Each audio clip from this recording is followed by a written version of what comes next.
बड़ी बहू सुन रही हो ना, कुछ मेहमान आने वाले हैं तो उसके लिए तुम्हें थोड़ा सा पकवान बनाना है। और पकवान भी ऐसे ऐसे अच्छे अच्छे बनाना जैसे कि मेहमान खाते ही तुम मेरे बोले कि मेरी बहू तो बड़ी ही समझदार बहू है, वो बहुत ही अच्छा खाना बनाती है, अन्नपूर्णा है। ठीक है बहू, पहले पिछली बार बनाया था तुमने बहुत अच्छा बनाया था, तो सब लोग उंगली चाटते रह गए थे। तो और अब तो सावन भी स्टार्ट हो गए हैं, तो सावन शुरू होते ही अच्छे अच्छे पकवान बनाना शुरू कर दो, जिससे कि है ना मौसम बहुत ठंडा रहता है, बहुत अच्छे खाना खाने का मन भी करता है। और हाँ बहू, ध्यान रखना सभी लोगों के लिए, व्रत वालों के लिए अलग से रखना, क्योंकि आज सोमवार है और सोमवार के दिन सावन का पहला है।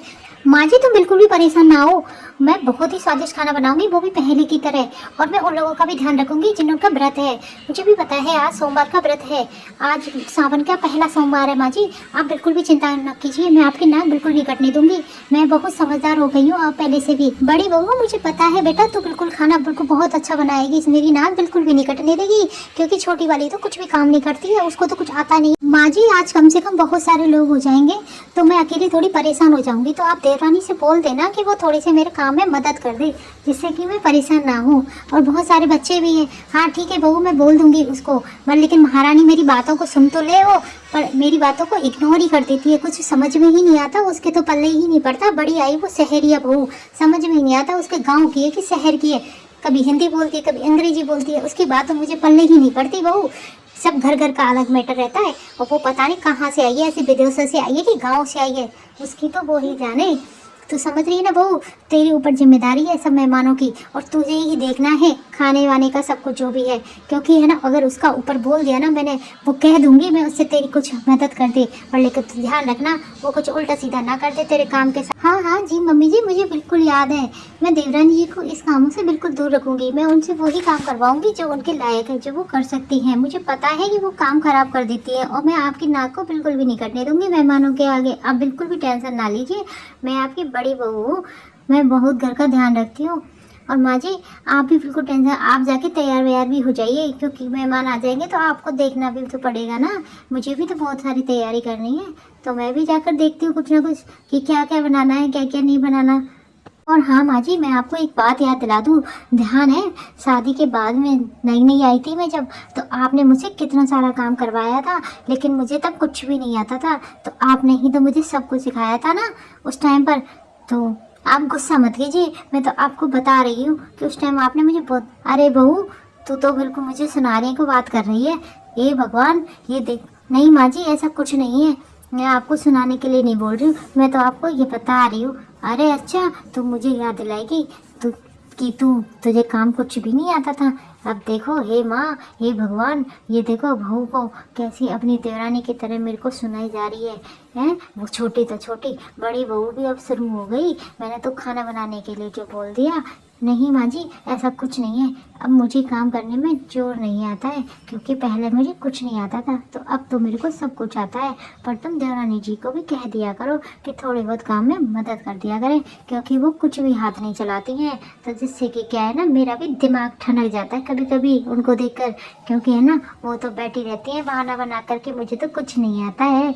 बट लेकिन आता तो सब कुछ है माँ जी सबको, कि सब बहाना बनाकर बैठना सभी जानते हैं। अरे हाँ बहू मैं बोल दूंगी उसको कि वो भी कम वक्त कुछ काम कर लिया करे। हाँ माँ जी बोल देना, थोड़ा प्यार से बोल देना, ठीक है ना माँ जी मैं जो कह रही हूँ। हाँ बहू समझ गई मैं, जो तुम मुझसे कहे। माँ एंड बिमला, तुम दोनों यहाँ पर क्या कर रही हो? कितनी देर हो चुकी है तुम लोगों को? यहाँ पे 2 घंटे से ज्यादा भी बीत चुके हैं, बट लेकिन तुम लोग तो यहाँ से हिल भी नहीं रहे हो। ऐसी क्या बातें हो रही हैं तुम दोनों के बीच में, सास बहू के बीच, जो कि कोई तीसरा भी आदमी नहीं है यहाँ पर? अरे बेटा तू चिंता मत कर, मैं कुछ ना कह रही तेरी बहू से, मैं तो उसे। अरे माँ मैंने सब कुछ सुन लिया है, आप लोग ये ना पुरानी बातें लेकर बैठ जाते हो। देवरानी ने काम नहीं किया, इसको पहले कुछ नहीं आता था, तो आप लोगों को कोई बात समझ में नहीं आती है क्या कि घर में गेस्ट आने वाले हैं और यहाँ पर आज के दिन यही बात लेके बैठना था क्या तुम सबको? कुछ काम धंधा नहीं है? जाओ बिमला जाकर कुछ काम कर लो। और माँ तुम भी अपने कुछ जाके काम देख लिया करो, यहाँ पे पंचायती लगा के बैठ जाती हो कुछ ना कुछ डेली बहुओं को सुनाने के लिए। और अपनी छोटी बहू को भी बोल देना कि अपनी बड़ी बहू की मदद कर दे, क्योंकि ये भी अकेली कहाँ तक काम करेगी, क्योंकि अकेली पड़ जाती है सारे काम करने के लिए, इसके लिए कोई भी मदद के लिए तैयार नहीं होता है, वो तो महारानी बैठी रहती है। ठीक है बेटा, अब मैं इस बात का बिल्कुल ध्यान रखूंगी, तू बिल्कुल टेंशन मत ले। ठीक है बहू बेटा, मैं भी तेरे से अब कुछ भी नहीं कहूँगी। तेरी जैसा इच्छा है वैसे तू कर सकती है, क्योंकि मेरी बस की नहीं है काम करने की, इसीलिए मैं तुझे बोल देती थी। पर लेकिन मेरे बेटे को पसंद नहीं। ठीक है माँ, अब इस बात का ध्यान रखना, तुम दोनों बहुओं को समान माना करो। चलो तुम। अरे भगवान, दोनों माँ बेटे में तो लड़ाई झगड़े हो गए, अब क्या करूँ मेरी वजह से। बहू तो टेंशन मत ले। नहीं माँ जी, ऐसा कुछ भी नहीं है, मैं कोई टेंशन नहीं ले रही हूँ। पर लेकिन मुझे तो, अरे बहू तो बिल्कुल भी परेशान मत हो। ये तो माँ बेटे का झगड़ा है तो 1-2 दिन में ख़त्म हो जाएगा। मेरा बेटा बिल्कुल ज़्यादा देर तक नाराज़ नहीं रहता। अरे हाँ माँ जी, मुझे भी पता है वो ज़्यादा देर तक, हाँ बेटा तू समझ गई ना, ज़्यादा देर तक नाराज़ नहीं रह सकता वो। तो तू खुश रह, क्योंकि तेरे लिए। हाँ माँ ठीक है। चलो अब कुछ पकवान वगैरह बना लेते हैं, क्योंकि कुछ खाना बना, ओ कुछ बनाने के लिए तैयार है क्या सामान वामान? हाँ माँ जी, मैं तैयारी शुरू कर रही हूँ। हाँ ठीक है, तो बना ले, क्योंकि कुछ गेस्ट आएंगे तो उनके लिए क्या करेंगे, बनाएंगे करेंगे। सावन के सोमवार शुरू हो गए हैं, वो पता है तुझे? यहाँ पर सभी लोग व्रत करते हैं सोमवार के, 4 सोमवार व्रत रखते हैं। लेकिन माँ जी, मैं व्रत नहीं कर पाऊंगी क्योंकि मेरी तबीयत सही नहीं है। ठीक है बेटा, तू रहने देना, हम लोग व्रत कर लेंगे, ऐसी कोई बात नहीं है, ज़रूरी नहीं है जब तबीयत खराब है तो व्रत ही रखना ज़रूरी है। हाँ माँ जी, आप कितनी अच्छी हो। हाँ बेटा ठीक है, मैं बोल दूंगी तेरी छोटी देवरानी बहू को, क्योंकि जैसे बहू व्रत रख ले, तेरी देवरानी जो है कुछ तो रख लेगी वो व्रत तो।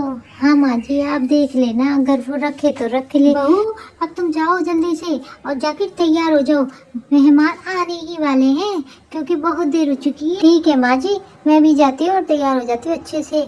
अरे वाह कमला बहू, बहन आज तो आप अपनी बहू को भी साथ लेकर आई हो। हाँ बहन, आज बहू का तो बहुत ही मन था कि मैं भी चलूंगी भजन वगैरह सुनने में, तो मैं उसको ले आई।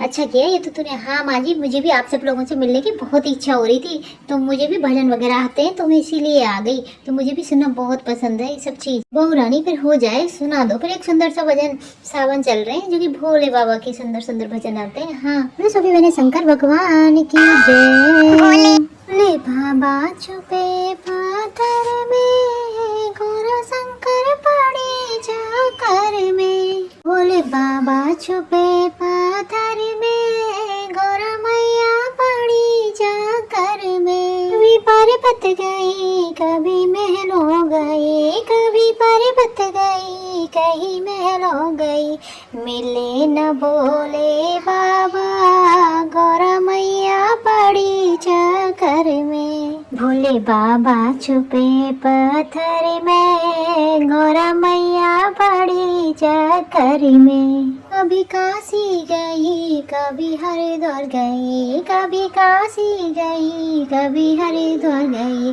भोले बाबा मिले कहीं ना डगर में, मैया पड़ गई बड़ी जाकर में। भोले बाबा छुपे पत्थर में, मैया पड़ी जाकर में। ब्रह्मा विष्णु से पूछा वेद पुराणों से पूछा, ब्रह्मा विष्णु से पूछा वेद पुराणों से पूछा, और मैया गई पूछन बिहर, रमैया पड़ी चक्कर में। भोले बाबा छुपे पत्थर में, गोरा मैया पड़ी चक्कर में। भक्तों ने कहा मैया हमको बता, भक्तों ने कहा मैया हमको बता, भोले बाबा छुपे पत्थर में, गौरा मैया पड़ी चक्कर में। वाह क्या बात है, इतना सुंदर भजन, धन्यवाद तुम्हारा।